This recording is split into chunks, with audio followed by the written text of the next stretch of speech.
আসসালামু আলাইকুম রহমতুল্লাহ। মহাবিশ্বে এমন একটি সাগর রয়েছে যেখানে আপনি সাঁতার না জানলেও ভেসে থাকতে পারবেন। এটি ইতিহাসে বাহরে লুত বা মৃত সাগর নামে পরিচিত, যা ভৌগোলিকভাবে জর্ডান ও ইসরায়েলের মধ্যবর্তী অঞ্চলে অবস্থিত। এর বিশেষত্ব হল এতে প্রায় 34% লবণ রয়েছে, যা সাধারণ সমুদ্রের পানির তুলনায় প্রায় 10 গুণ বেশি, এবং নেই কোনো সাগরের সাথে এর সংযোগ। অতিরিক্ত লবণের কারণে এখানে মাছ বা অন্যান্য জলজ প্রাণী বেঁচে থাকতে পারে না, যার ফলে মানুষ সহজেই পানির উপর বেঁচে থাকতে পারে। কেন এমন? এই অঞ্চলটি হযরত লূত আলাইহিস সালামের জাতির জনপদ ছিল।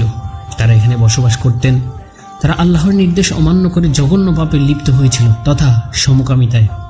বহুবার সতর্ক করার পরেও তারা ফিরে না আসায় আল্লাহ তাআলা তাদের উপর কঠিন শাস্তি নাজিল করেন। অতঃপর আল্লাহ তাআলা হযরত জিবরাইল আলাইহিস সালামকে পাঠিয়ে তাদের পুরা জনপদকে, যার দৈর্ঘ্যে 81 কিলোমিটার এবং প্রস্থে 18 কিলোমিটার, পুরা জনপদকে আসমান পর্যন্ত তুলে নিয়ে উল্টো করে নিচের দিকে ধাক্কা দিয়ে ছেড়ে দিলেন, যার ফলে সেখানে একটি সাগরের উৎপত্তি হয়। ইতিহাসে সেটি বাহরে লুত কিংবা বাহরে মাইয়াত নামে পরিচিত, এবং যাকে ইংরেজিতে ডেড সিও বলা হয়। পবিত্র কোরআনে এই ঘটনার উল্লেখ রয়েছে। এই ঘটনা আমাদের জন্য শিক্ষা, আল্লাহর অবাধ্যতা ও অশ্লীলতা থেকে দূরে থাকা এবং তার নির্দেশ মেনে চলা।